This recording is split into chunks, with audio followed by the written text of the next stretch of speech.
Hold on.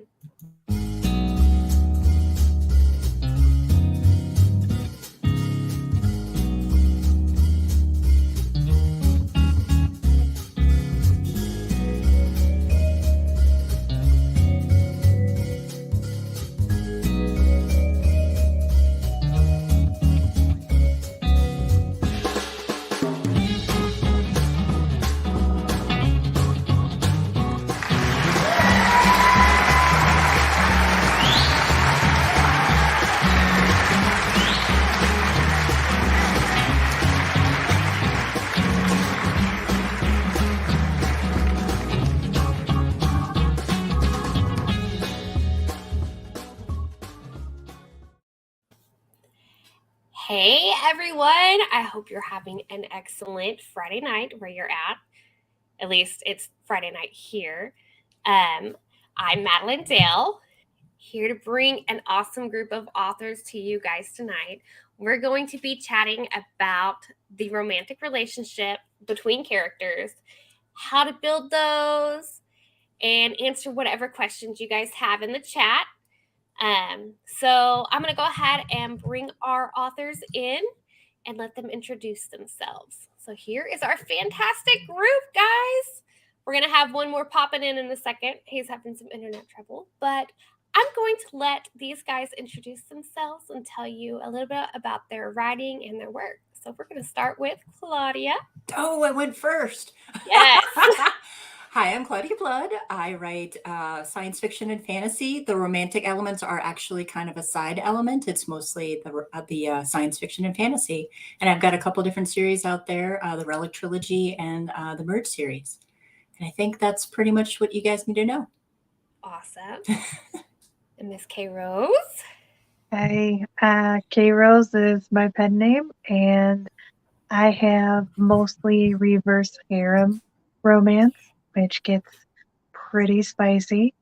I do have a couple of contemporary, a couple of fantasy, and some paranormal stories in the works at the moment.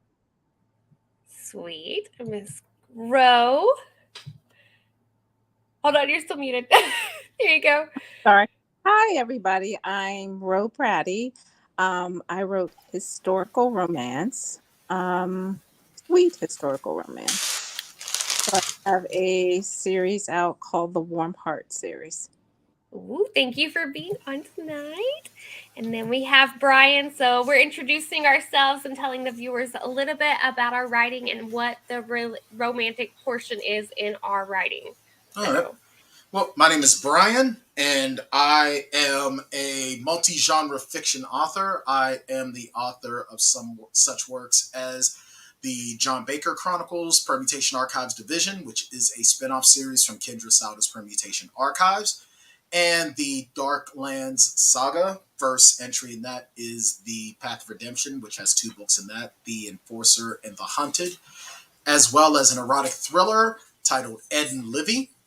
And the romantic aspect, of course, with Ed and Livy is, it's erotica with a slight, I want to say a slight bit of BDSM to it.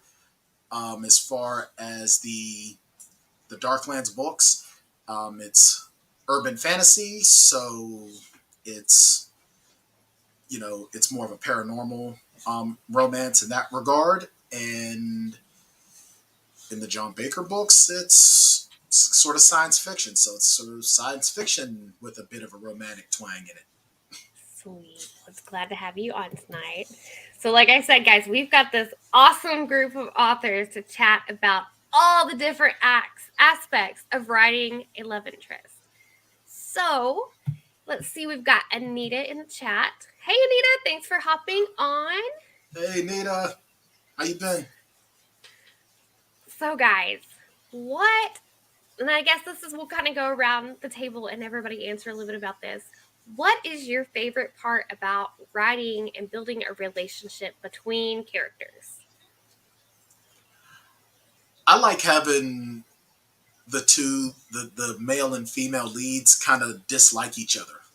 I like to have them get to the romance from a point of contention first. I just feel like that's kind of natural. It feels kind of old school to me because how many times have, or at least I know there's been times where there have been people that when I first meet them, I absolutely hate them. And then when I get to know them, I actually start to feel affection toward them. Nice. So kind of like an enemies to lovers kind of thing.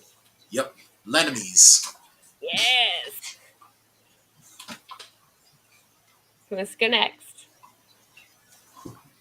I guess I'll go next. Usually, when I write a story, my favorite trope is the fated mates or kismet type, almost insta love. You kind of know it the moment you meet. And that really does happen sometimes. Like that. I write a little bit of that myself. So because the romance is not the primary, I tend to go in and don't have a plan for who may or may not get together. So it's a little bit of a surprise to me. And it's like one of those, like, I love it when that moment goes, oh, they like each other. Because it is surprising. Ooh, right. Miss Rowe, because I know you've got some great characters. I've read several of your books to know that. So, Well, in the Warm Heart series, the love interest started from a deep, dark secret that sort of slowly bubbled to the surface. yes, I love it. Love it, love it, love it. So, guys, as you can tell, I am also a romance author, and it kind of varies from like clean to steamy, and it's expanding from there. And Anita says she's been good. So, and we may have some people jump on a little bit Yay. later. Oh, she is. I'm currently writing a love triangle. I'm here for all the secrets. Ooh, Anita, love triangles. Ooh. You naughty, naughty girl. And always I fun. write reverse harem, so there really isn't a love triangle. In the reverse harem, the female main character doesn't have to choose. She gets everyone. But isn't that part of the fun of that genre is the fact that they have to come to grips with the fact that they're allowed to do that, that that's okay? And that's part, like, it may start as a love triangle and then like turn into something more. Some stories can be that way. Generally, with the fated mates book that I've written, I stayed away from any love triangle conflict situation. It was basically understood that she had multiple mates from the beginning in the Prophecy of the Water Sprite. I do have another paranormal story that I'm about halfway through, and there is a little bit of conflict between two of the three guys, but pretty much they're going to work it out amongst themselves without her ever really having to deal with it. See, love triangles I kind of fell out of favor of when I read the Laurel K. Hamilton books with Anita Blake, and I just felt that I think his name was Richard, the one werewolf, how he sort of lost out to Jean-Claude. That left a bad taste in my mouth. So I'm not the biggest fan of love triangles. I mean, they can be fun though, but I haven't written a love triangle in anything that I've done just because it just never came up. It was never sort of in the story. It just didn't feel like it would work. You know, I think that with my with my Path of Redemption books and the Darkland sagas, um, the co-leads, the male and female leads in that, I think, at least for me, I kind of felt like anyone reading that, it's like, yeah, they're going to get together. So instead of fussing at each other, just do it already. And then in the John Baker books in the Permutation Archives division, it's not really there, but when it does happen, I kind of like to think that it's a bit of a surprise. And in the Ed and Livy book, it's like you ain't fooling nobody. We know what's gonna happen. It's just getting there. Yeah. Anybody else have anything to add on the love triangle thing? So no, I like instantly. Maybe this is just my generation kind of thing. I instantly go to like Vampire Diaries with like Damon and Stefan Salvatore, or even like Twilight. I know there's probably going to be some people that are like, "Whoa, Twilight," but like between Jacob and Edward, which kind of, I don't know. I feel like that's a questionable kind of love triangle, because I feel like, I don't know, they were. I guess it does fit though, technically speaking. Edward is so problematic, though. Yeah. Dude, she's old enough to be your freaking great granddaughter, dude. Come on. And I can't say anything against that, because I have created characters that are about the same age or older than Edward for a character in my series. So. Yeah. I think for me, it's just, I don't know. I went from hating Twilight without ever reading it to reading it and being pseudo interested but rolling my eyes at it, to like watching the movies and just like, ugh. Yes. And then just, oh well. Yeah. Anita says, I'm not a fan of the love triangle either. It just happened. I believe the demon character. Cool. You know, not all demons are evil. It's true. It's true. Hashtag Crowley. They're misunderstood. Yeah, exactly. It's like Loki. Loki's misunderstood too. So that could be a fun, like, romance with the Loki thing. I mean, you know, so. But going into romance writing, like, do you guys plan some of, like, do you think, trying to think how to work this? In my brain, it automatically goes to steamy stuff, excuse me. But do you start out with the characters kind of like in a bubble and they're just meeting and you see them kind of like bonding? How do you guys see this going into making those characters?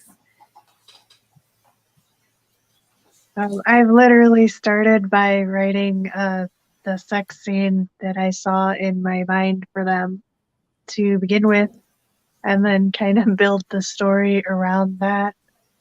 For one of my works in progress right now, it's called the Chrysalis Club, and it probably won't be out till next year sometime, maybe, hopefully.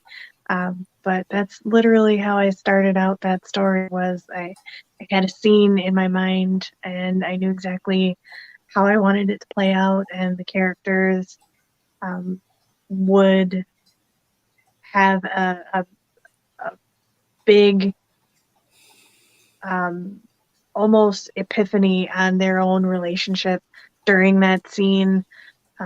And then the rest of the story kind of continues on from there. So I'm thinking the scene itself is going to be towards the beginning of the book. Ooh, interesting. Nice.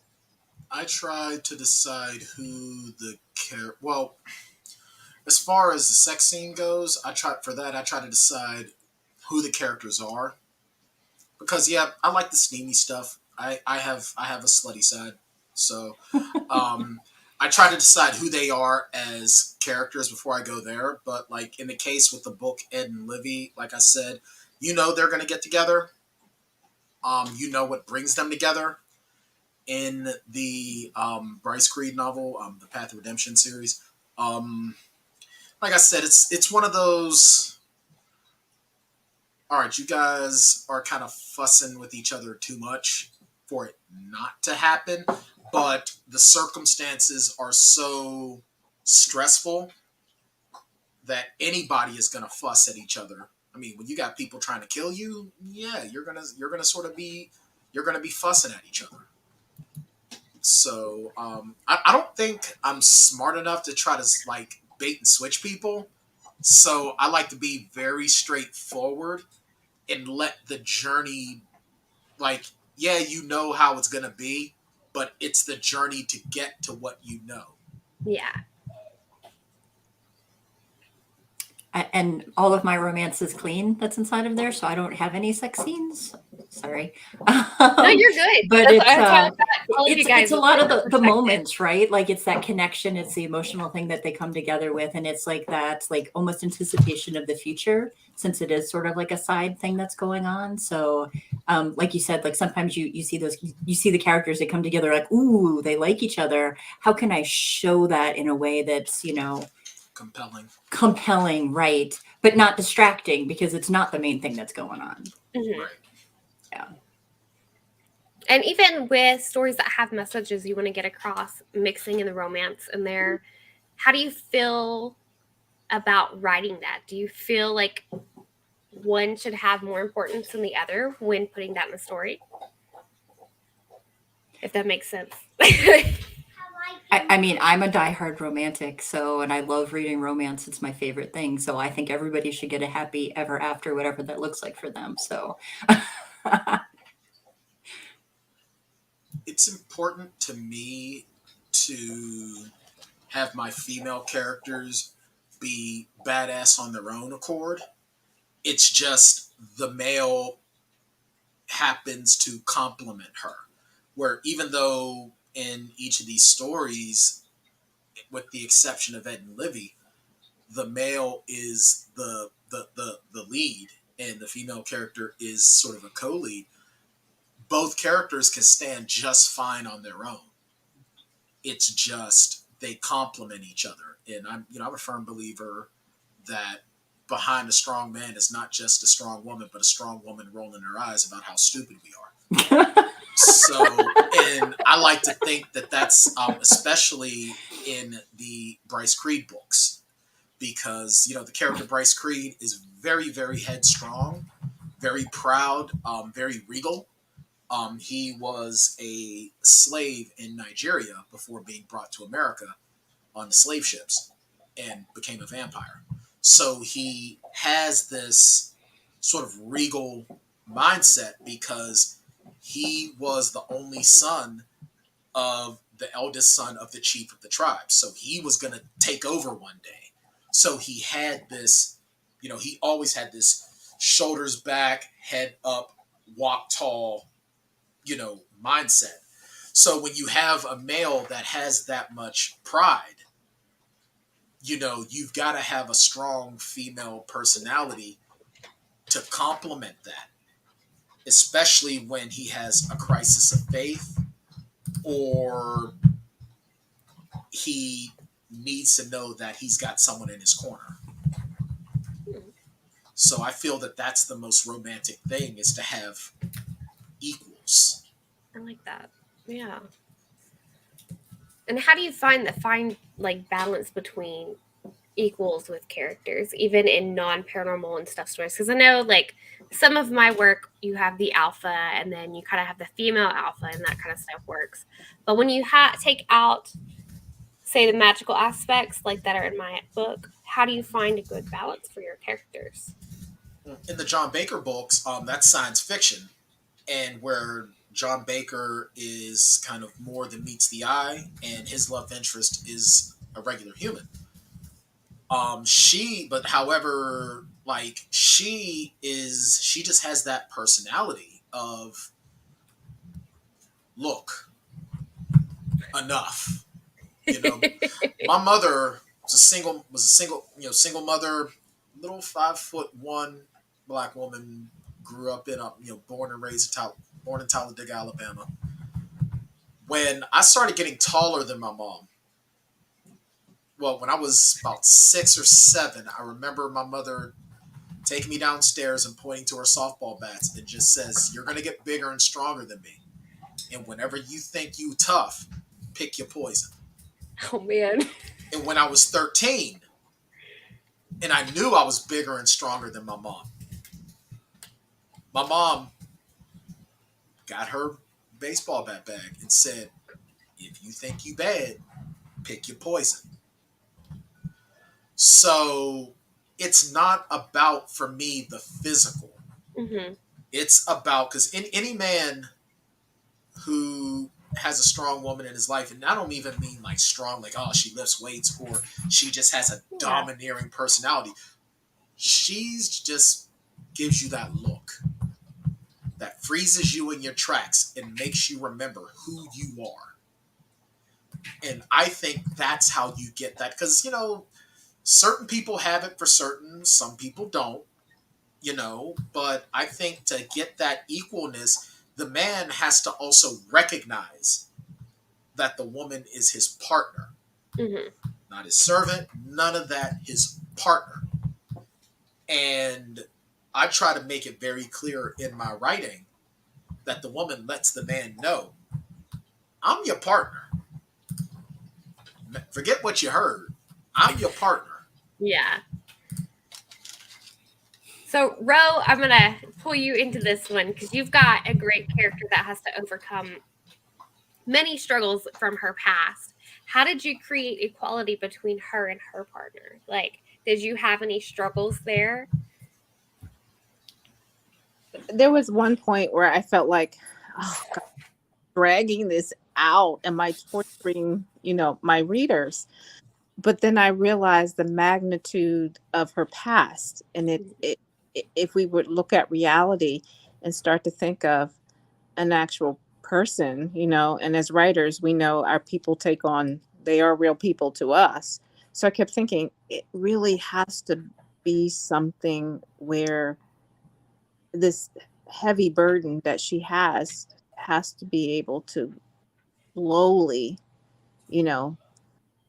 take on an understanding with her lead that it's not going to happen for them overnight. So I wanted it to just like take its time and just sort of meander throughout the book. Yeah. But I feel like those characters develop a strong bond because they do have to figure it out. Yeah. Do you guys agree, like, that some of the characters, the more you put into their development, like building the relationship slowly versus like instant love, kind of makes the story better sometimes? I think sometimes they each have their appeal. Sorry, Bryan. Yeah, no. I was gonna. I mean, I think that sometimes romance based upon a conflict can be very, very good. Something they've got to overcome together. But sometimes I think, you just look at somebody and it depends. I think it depends on what the story's calling for and what the situation, what the setting calls for. Mm-hmm. But I think with Nezzy and Matthias, on Nezzy's part, there was just, she felt that, that draw and that pull towards Matthias, but it was that fear. And fear paralyzes you.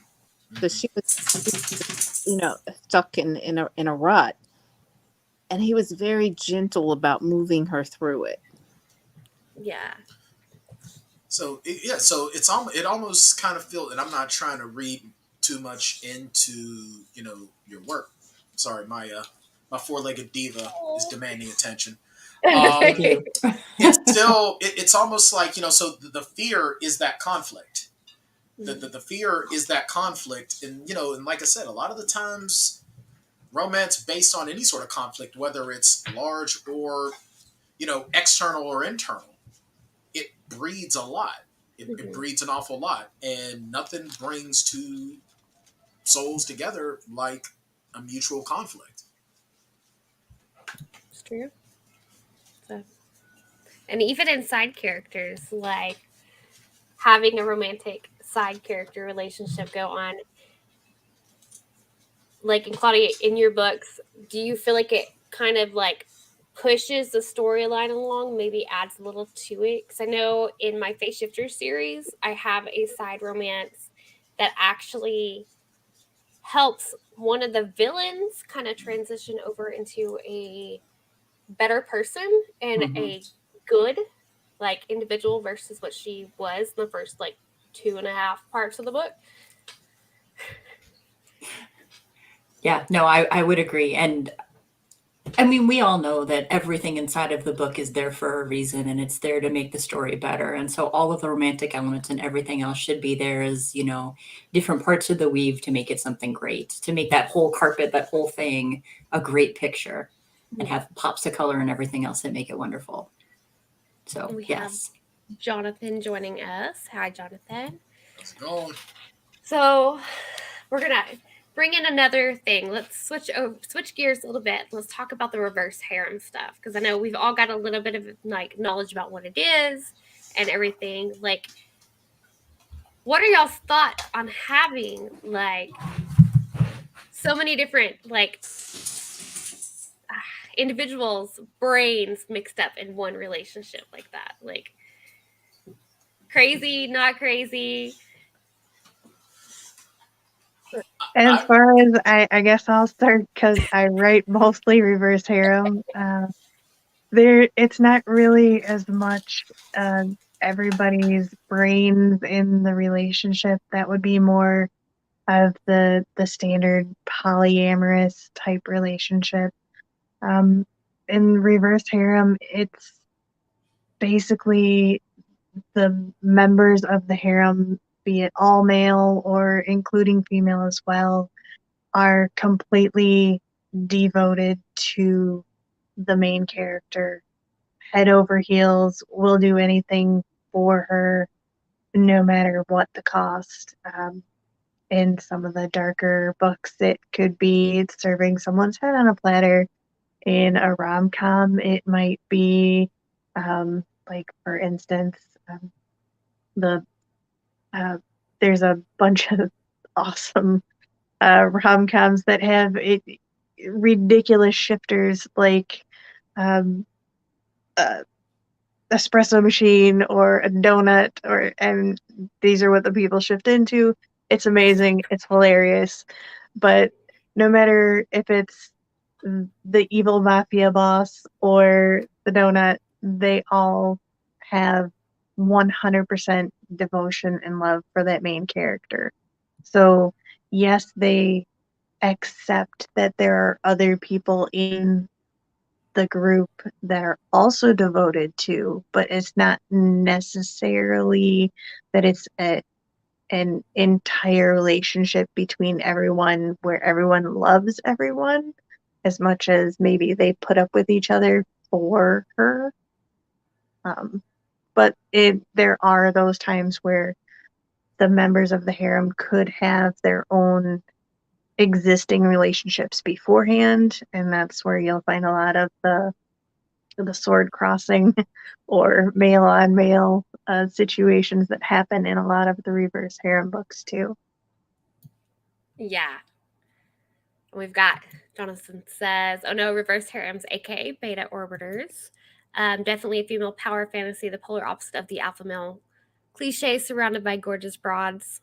True, that is definitely what I mean. That kind of fits that. I know my reverse harem series that I've got, two of the men do butt heads really hard. Like they've had this not getting along thing for centuries, and they do just put up with each other because they are both like in love with the same woman, and it's just like they have to make that work for her, but she's also like, they're all kind of like on equal playing field. They're not stronger than the other. They're all about the same power kind of level, if that makes sense. So, but yeah, I mean, building relationships with any character, you're going to have a little bit of a, like, you have to get in their thoughts and like make their kind of like mesh them together where they get on the same page, especially as the story goes along. I know mine has a lot of adventure in it, so the romance kind of mixes in with that, and they have the same end goal.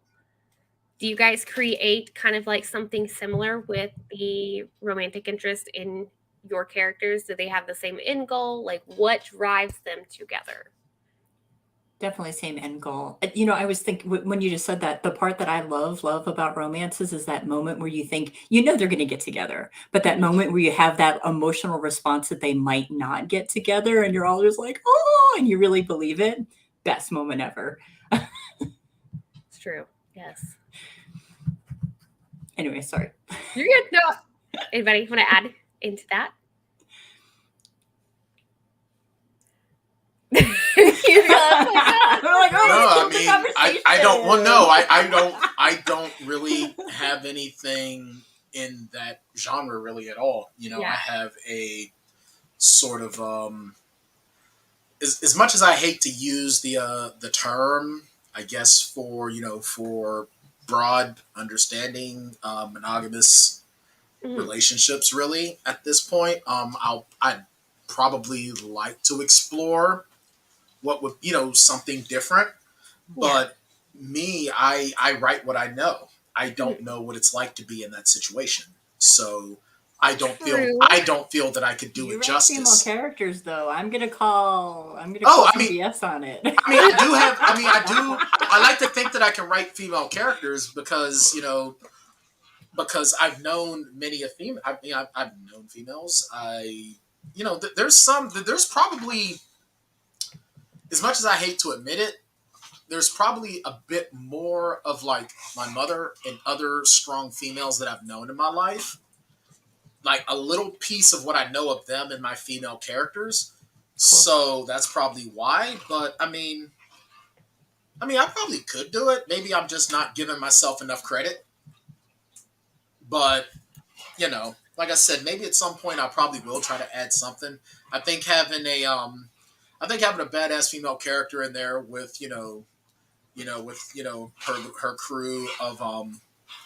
her crew of boy toys. I'm pretty sure I could probably do something like that. And it's more than just boy toy with. I know. I'm just. I know it's more than that. I'm being silly. I'm being silly.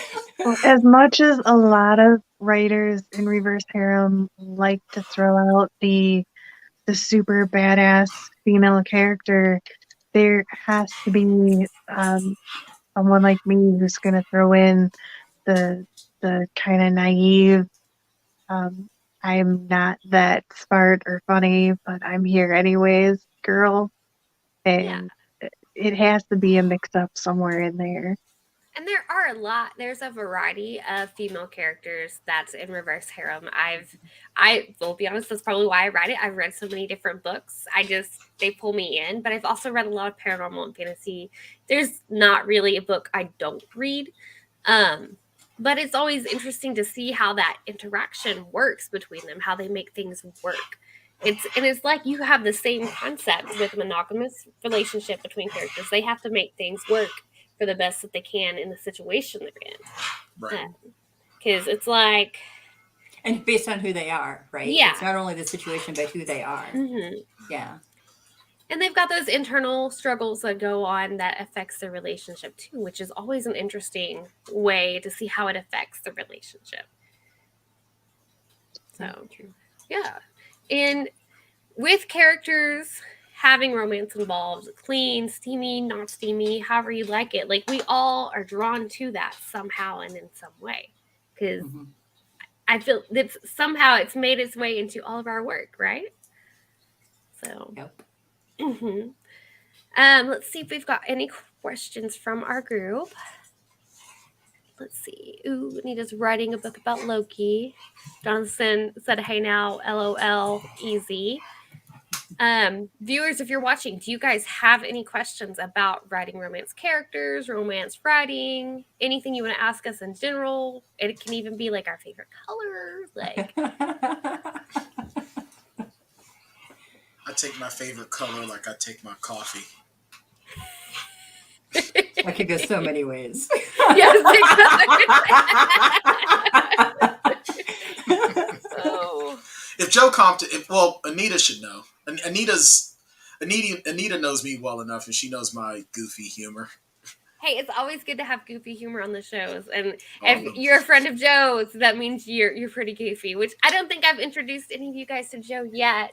But it's coming soon. So, because I kind of like reached out to you guys. It's like, hey, we're getting you on this show. So, yeah, Joe Compton and I, no sugar, no cream. Well, to be fair, I don't eat sugar anyway if I can help it. I'm so jealous. I put stevia in my coffee. I know I don't do sugar. The only sugar I have is like the natural sugar if I eat fruit. Yeah. That's not a bad thing. I mean, I've tried to cut back on sugar, but pumpkin spice came out, and I'm not getting the pumpkin spice lattes. I'm drinking the pumpkin spice creamer in my coffee because the lattes are too sweet for me. I can't handle it. It's like drinking the like the little pumped liquid that they put in it to add the flavor. It's like just drinking it See, straight. I can't handle it. I don't like pumpkin, man. Pumpkin tastes like discount bin sweet potatoes to me. I'd rather have like I still remember that one girlfriend. She was like, "Oh, we're gonna have pumpkin pie." I've never had it. You've never had pumpkin pie? No. Well, what do you eat? Sweet potato pie. Hey, What? that's good. My pumpkin pie always gets covered It's with like, no. whipped cream anyway. It's like more whipped cream topping than the pie. So I mean, Nah, see, I don't do all that. I just have this just straight sweet potato pie. Well, a sweet potato cobbler because I can't do the crust unless because I'm gluten free and dairy free. oh yeah, Oh, So yeah. we have to have a Now special that made was crust hard. because my mom bet. is allergic to coconut, and there's coconut in like everything. So Really? yeah, she discovered that later in life that she was allergic to it. It's just like there goes a lot of the stuff she grew up having Yeah. us eat. So They put a lot of coconut and stuff as filler. Really? They Especially just put so much stuff in things, just like you don't even know what's in it anymore. well, That's true. coconut oil and coconut milk is starting to come up pretty big too as different alternatives and stuff. I don't really like coconut. Like I'll use the coconut oil Mhm. as opposed to baby oil when I want to go that route. Yeah. But when it comes to the milk, if it's not almond milk or oat milk, I'm not into that. Yeah, almond milk and oat milk are better than Especially like especially if you make an ice cream. Oh, yes. So we've got I like elements of romance, but I find it difficult to get into the concept as a genre focus. However, I am curious to know if y'all prefer sweet romance or spicy. So we kind of talked a little bit about this at the beginning of the show, Jonathan, but we can absolutely revisit it. Because the cast we're a mixed group. We've all got something with romance mixed in, whether it's a side character or like a main character. So I'm gonna let you guys share a little more about your work and tell him what the romance is. And Anita says milk is great for cooking. It is. But if I can not use it, I'll be a little bit happier. So Claudia, go ahead and share more about your romance portion of your story. so in the Relic trilogy, it's all side. This is a science fantasy, I'm going to say, series where they're orphans on a distant jungle planet. And there's time travel and there's all sorts of crazy things in there. And it's a bunch of sort of ragtag group of people who are trying to save the universe. And there's some romance between the characters as a side plot. So there's a couple of different things, but it's very sweet. It's very sweet romance inside of there. There's no sex at all. The closest that I've come to is the At the Cabot book, where one of the things that happened is imagine finding the wrong person tied to the bed. There's again no sex inside of this book, but it was a setup for the murder that was going to happen. So so far everything that I published is sweet and sort of on the side. Oh, hi. All right. Yeah, I'm just going down the line of my story. So, my first book, definitely spicy reverse harem. I guess I am actually a genre hopper also. My second book was clean, with just undertones of romance on the side. There was actually a side couple, now that I think about it, that had a little romance going on, but none of the main characters. Nothing more than kissing in that book. I do have a sweet romance in the works right now that will probably not go further than kissing either. I'm calling that one Annie and Mouse, or Anonymous, because they meet actually by a wrong number text situation. So that's kind of fun. Then I've got another spicy book that's actually a super secret book that I can't tell anybody about until October. Because it's part of a publishing derby and I'm not allowed to talk about it. It's against the rules. But that one is very spicy. It's a short novelette, and it has a poly, actually, two boys and two girls poly relationship. So it's super fun, super awesome. And And I also have another book that doesn't have any romance in it at all. That's just paranormal, and I'm calling it The Flying Huntress. She's like a thawed vampire from an excavation that controls dire wolves, and it's awesome. Sweet. Miss Rowe, so go ahead and tell us about the romance in your stories. Well, I guess when I think about this era of the 1960s, I think of, you know, dating on your front porch where you Oh, each other. You always had a chaperone. This particular couple, they had that, but it was one of those things where it was so strict that they had gotten to a point where they felt like we've just got to get out of town, get out of Dodge altogether. So when they left town, that's when their romance really started to blossom, because my female lead had the opportunity to see life on the other side. She only saw life one way. Um, the setting was the South during the Jim Crow era. So leaving that era gave her, or that particular time gave her an opportunity to see that there was more to life.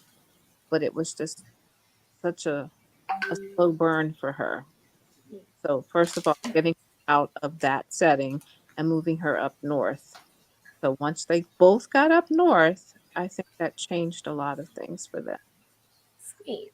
Slow burn romances are awesome. So, and then Brian, tell us a little more about the romance in your stories. All right. So in the Bryce Creed books, the Path of Redemption series, I like to think of those as action adventure urban fantasy, as if it were a action movie. So the romance is not center stage; it's just part of the story. It is not the traditional, oh, we met, we fell in love, uh-oh, there's conflict, what are we going to do? Okay, we're together now. No, it's blood, fangs, shooting, stabbing, killing, sex, and shooting, stabbing, killing, blood, blah, blah, blah. The John Baker books, part of the Permutation Archives division, is science fiction. So once again, it's kind of action movie-esque. The romance just happens to show up. And in Ed and Livy, that is erotic thriller. So the romance is the central because it just has to be. And if it's got erotica in the title, you know it's got some spice to it. I'm not even gonna lie. There's a lot of spice. There's spicy, and then there's the pepper in this current season of Cobra Kai, where it's burning a hole through your stomach. As far as in the Bryce Creed books, it's spicy, but I think what also kind of makes the book really spicy is the violence. And as far as John Baker, at least there is spice, but it's a lot more innocent. It's a sweet and spicy. It's a sweet and tangy, really. A sweet and sour sauce, if you will. I love how you're tying all this to food. Well, I'm a former fat kid, man. Gotta have food. I was going to ask if you're hungry. Yeah, actually, Miss Queenie has joined us. when I'm not on the camera, I'm like having my snacks so I can, because I just got out the dojo, so burned a lot of calories there. So it's like, well, I got to put something in me because I'm hypoglycemic. So definitely feel free to eat away, because I just do it all the time on the show. I just discovered that I'm hypoglycemic when I lost all my weight. I lost 162 pounds. Good for you. In That's 13 awesome. months. So now it's like, all right, this weight's off. Guess what? You have to have a lot of fuel in your system, otherwise you're going to pass out. Oh. So, you know what? I like the idea of chaperones and liaisons, because as soon as I heard that, the first thing that popped to my mind was the scene in The Godfather when Michael starts courting Apollonia, and her entire family follows them on a date. Yeah. That was the first thing that came to my mind, and it was like that was real. Like that really happened back in the day. I still remember some of my relatives. If there was gonna be, a boy and a girl talking or whatever, you guys were doing that at like a church function. Yep. Or somebody was right there watching you, or behind you watching. Or their sibling is going. You going out on a date? Their sibling is with you, or their cousin is with you. I have a question. What is the best advice you can give someone who has a harder time writing romance? Ooh. That is Put your question. Put your fantasy into the story. We all have a romantic fantasy somehow, some way. It might be sweet and clean or raw and dirty. So find a way to incorporate it. Like, that is a very true statement. So anyone that tells you they don't have a fantasy in that regard is lying. We all do somehow, some way.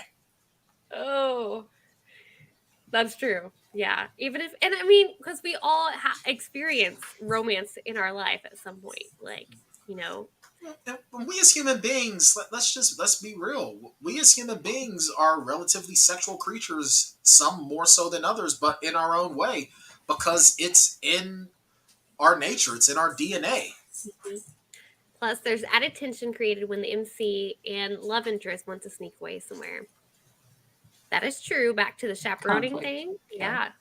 So, because it's more like the forbidden romance, almost. There's only one bit that I'll disagree with that.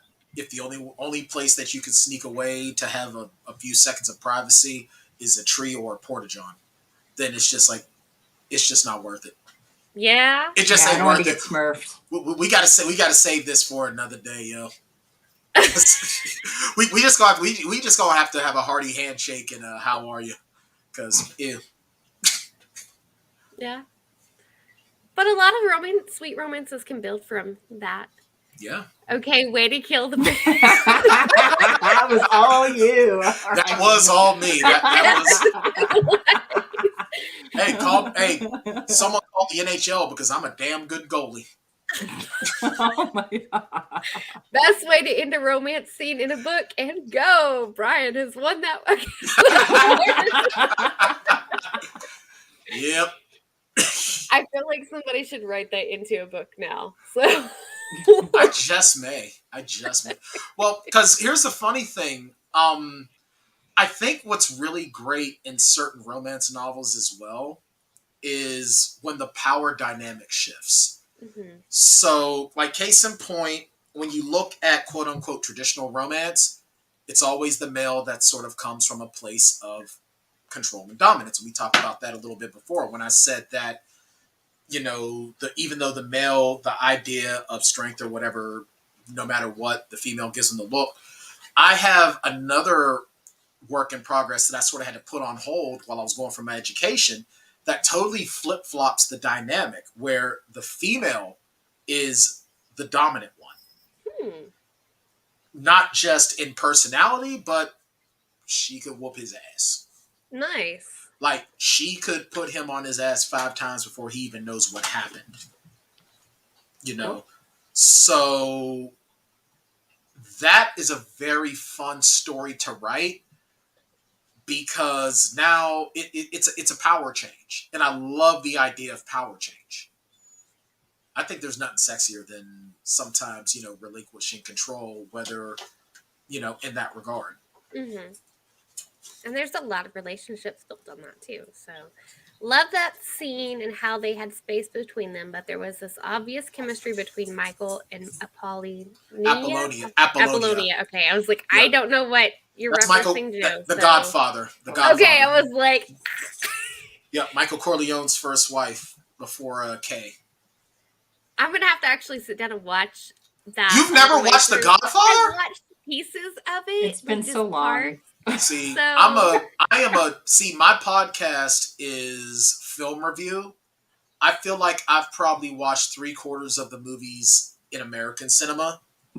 So it's like if you give me a movie, chances are I probably know it. if you thought of 10 movies, Wait, does that right? include cartoons? Because I've got young kids, so I'm still on Yes. like a cartoon. Okay. Yes. In the little cabinet here right in front of me is all old VHSs, and a big portion of them are old Disney classic VHSs. Nice. Awesome. So I know kid movies, I know grown-up movies, I know movies from G to not rated. G. To not G, yes. I'm going to have to make that happen. I feel like Joe's going to hound me now. I'm surprised Joe gave you something to do on Go Indie Now without having watched The Godfather, because that's like a prerequisite to even know Joe. Godfather, so yeah, that's why with Joe, I haven't The Godfather. watched it either. I'm in the same club.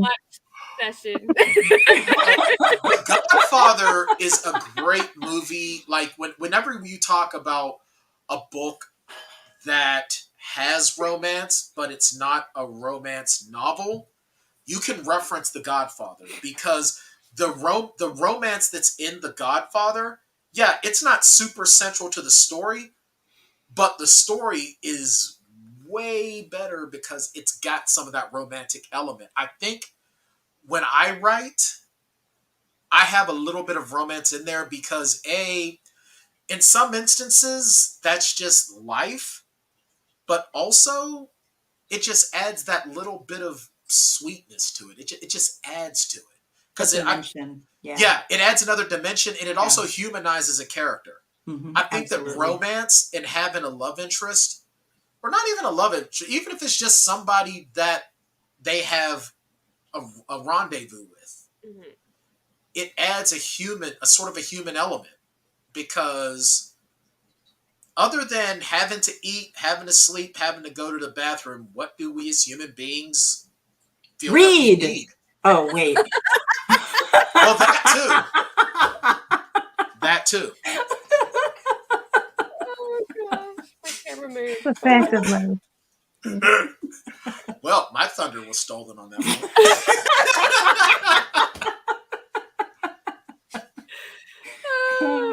It's too good. Sorry. Touche. That was well played. I will definitely have to watch it. Now I have to ask: is it kid appropriate? Because I do have a 4. No. It is 3 hours. It is, number one, your kid is probably going to fall asleep and be very, very bored. But no, which is why I haven't watched it. Yeah, don't. If you're not, then don't. It's okay. No. Yeah. You'll be what okay. we learned today, there's more than one use for a porta potty. Oh my gosh, the visuals. No, that just killed the romance. It's done. Not even visuals. It's the smell. Ugh. Oh. I could like. All I can think of is it just falling over in I know, right? Adam Sandler movies where he falls down the hill and he's stuck in it. That's all I can picture happening. All I can when I think it's like, I don't see how people can like hook up in bathrooms and stuff. It's like someone poos in there. They're low germaphobes. That's what it's got to be, right? Like, I mean, could you imagine a germaphobe in the bathroom? They like wipe everything. I mean, I wouldn't call myself a germaphobe, but people poo in there. Yeah.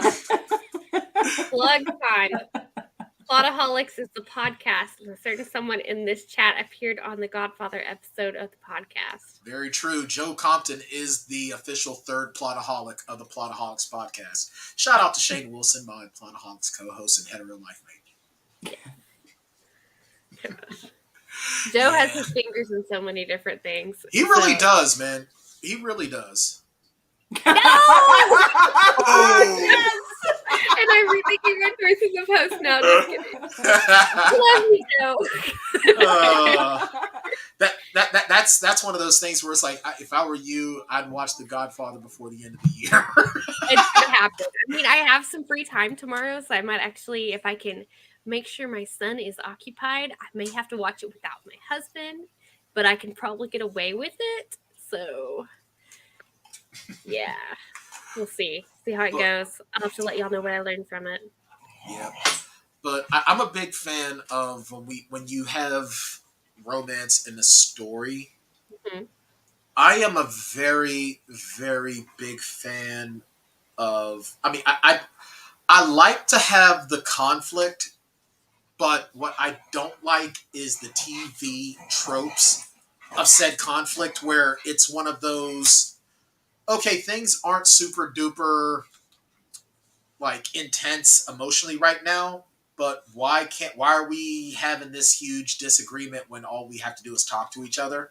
Oh, Like, yeah. I hate that in Yeah. like movies and TV where it's like, if y'all just like had one little second. conversation Yep. for a nanosecond, Yep. this would be like there would be no. I hate having conflict. I don't like conflict for conflict's sake. Yeah. There has to be a real conflict.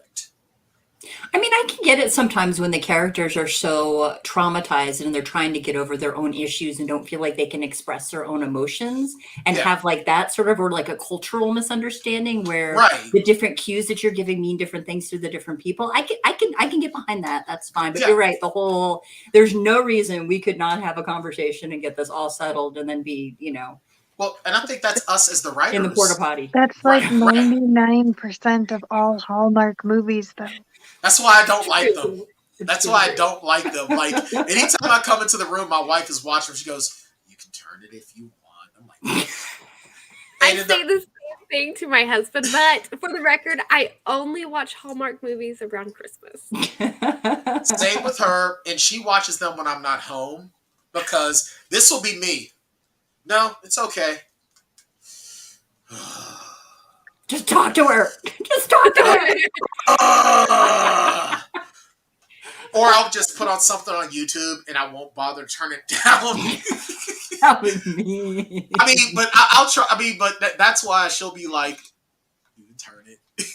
But no, but I mean, I think that we as writers, it's up to us to really flesh out the characters so that when that trigger point happens for the conflict, it's not coming out of nowhere.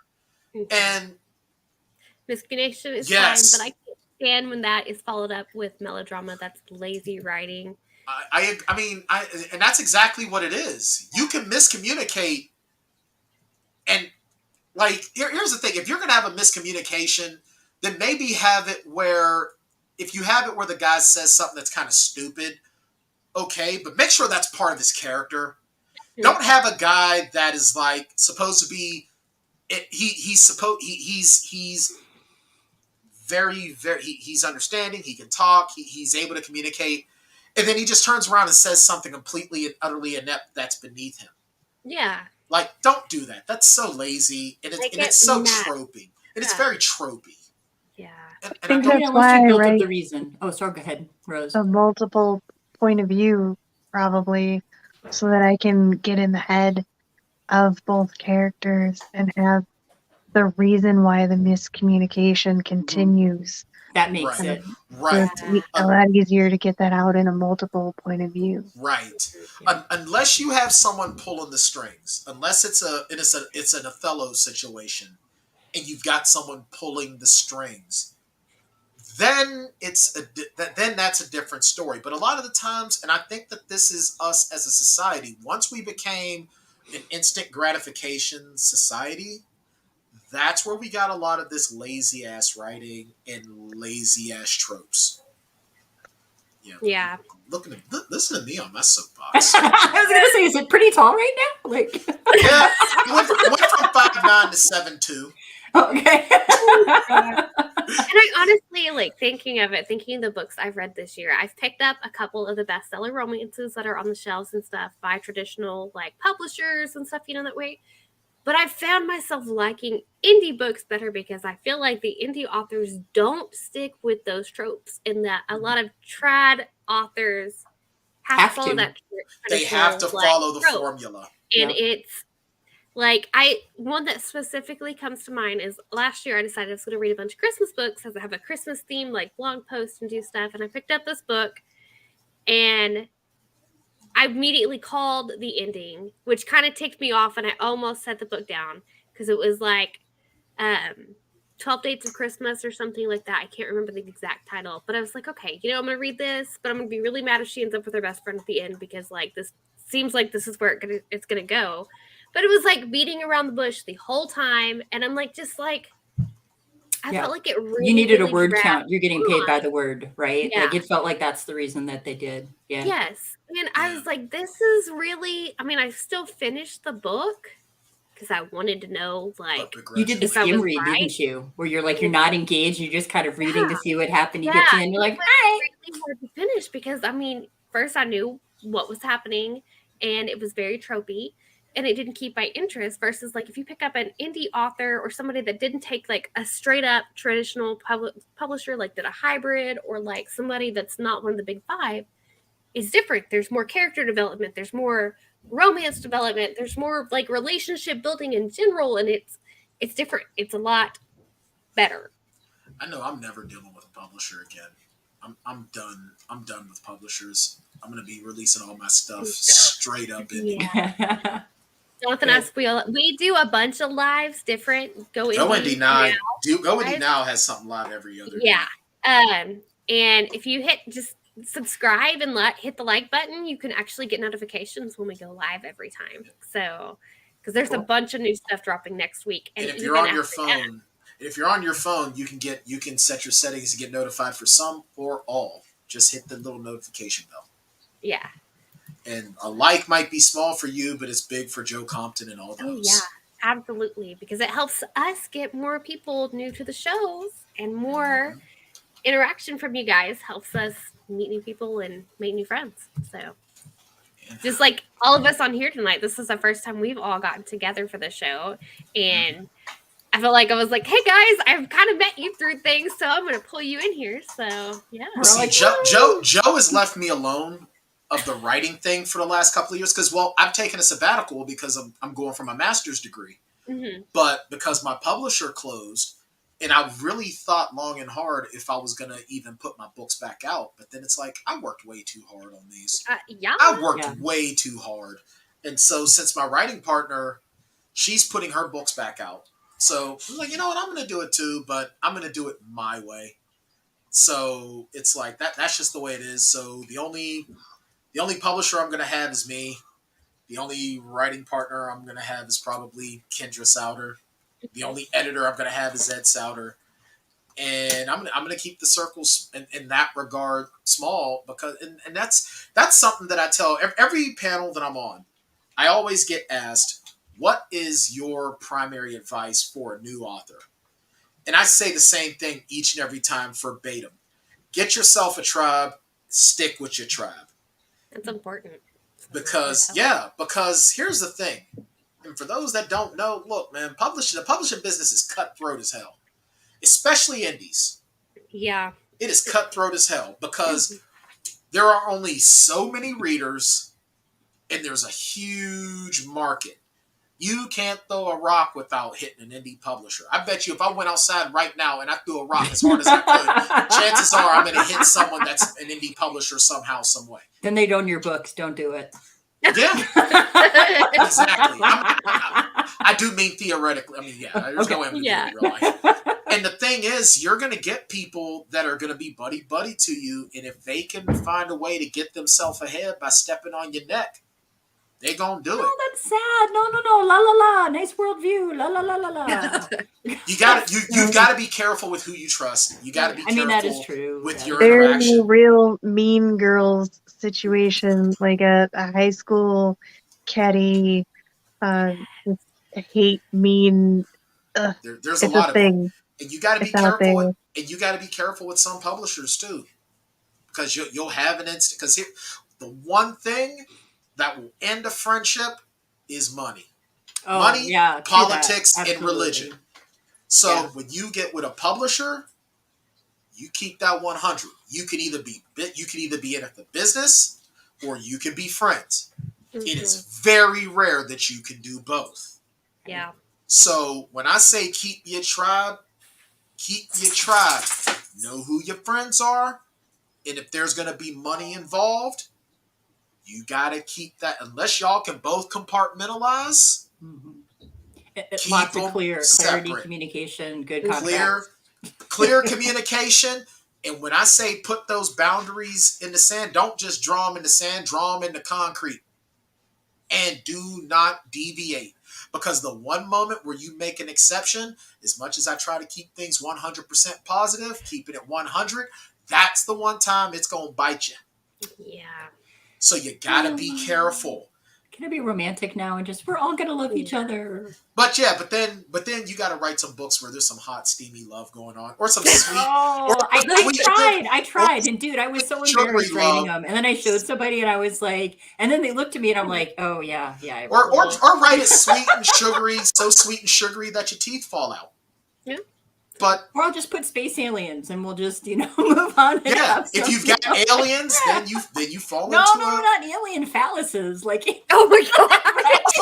Oh come on, you don't want the Captain Kirk green people? No. With the and maybe throw some tentacles in there, maybe. Oh my, there is tentacles a thing. I have a story for that. Ooh, let's hear it. Yes. Tentacles guys, and green people. We are at the end of our hour. Oh, you're missing the story. Yes.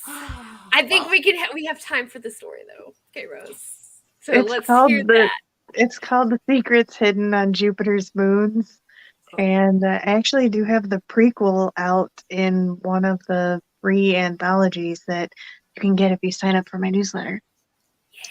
But the secrets that are hidden on Jupiter's moons have a reverse harem. You're welcome. That will include a trope-bending sci-fi paranormal mashup situation where the aliens are actually what the humans see as demons and vampires and mermaids and things. And it's just going to be awesome. That's all I can. That's fun. With tentacles, it sounds like. Oh, there's plenty of. There could be a kraken. Release the kraken. There's so many different things that could happen. Well, guys, let's go around the table here and let our viewers know where they can find your books and follow you at. So, Bryan, we're going to start from the end and move our way up. All right. So you can find me, if you want to find my writing, you can go to @Bryan Tann Author on Twitter and Facebook, or Author Bryan Tann on Instagram. If you go to bryantann.com, you'll not only get a lot of my writing, but my podcasting and my weight loss journey. How I lost 162 pounds in 13 months, changing my lifestyle around, and DDP yoga. You can also, none of my books are available now, but you will be able to get in 13 days my books, the John Baker Chronicles, Invincible Heart and Unbreakable Mind, will be re-releasing in print and ebook formats. You can even, if you get in touch with me, I will get you the link. There will be a group event with co-hosted by Kendra Souter and myself, where we will be the series, the total 7 books. Her 5 parent series, my 2 so far in the spinoff series. Awesome. Bryan, thank you so much for being on the show tonight. I appreciate being invited to be here. Ms. Rowe, tell us where we can find your awesome stuff at. Sure. You could reach out to me at my website, which is rovebraddyproductions.com, or you can grab me on Amazon under Ro Braddy. You can also reach out to me on IG and Facebook under Ro Braddy Productions, and IG on Ro the Literary. Awesome. Thank you so much for being on the show tonight. Thank you for having me. Ms. K. Rose. Hey, so I have a link tree that's k.roseauthor. That'll have every link available. If you can't find the link tree, it's K Rose's Garden of Mischief is my fun Facebook group. Lots of author spotlights every Saturday for other new authors, freebies, constantly going on my newsletter. So sign up for the newsletter. I'll be able to have you click on the link tree from the Facebook group too. And my books are a mix of Wide and Amazon. So you can find K Rose Author on Amazon or any other major retailer for the Pretty Kitties and the Elven Prince I'm going to start moving everything wide. Nice. Well, thank you so much for being on the show tonight. Thank you. Miss Claudia. Hi, I'm going to keep it simple. It's at claudiablood.com, and it connects to the newsletter and to all of the different social media that I'm on. I do have a link tree, but I can't remember what it is. So you'll just have to find it and click it. And I am wide also. So it's everywhere that books are available. The books under Claudia Blood are there. So Awesome. Well, thank you so much for being on the show tonight. thank you so much for having me. And you guys were fun. Thank you. Well, guys, I'm Madilynn Dale. You can find all of my work at www.thechaptergoddess.com. While you're here, don't forget to like and hit the subscribe button. We would love to have you join us on more of our shows. And remember, friends, stay awesome. And it's always time to go indie now. So have a good night.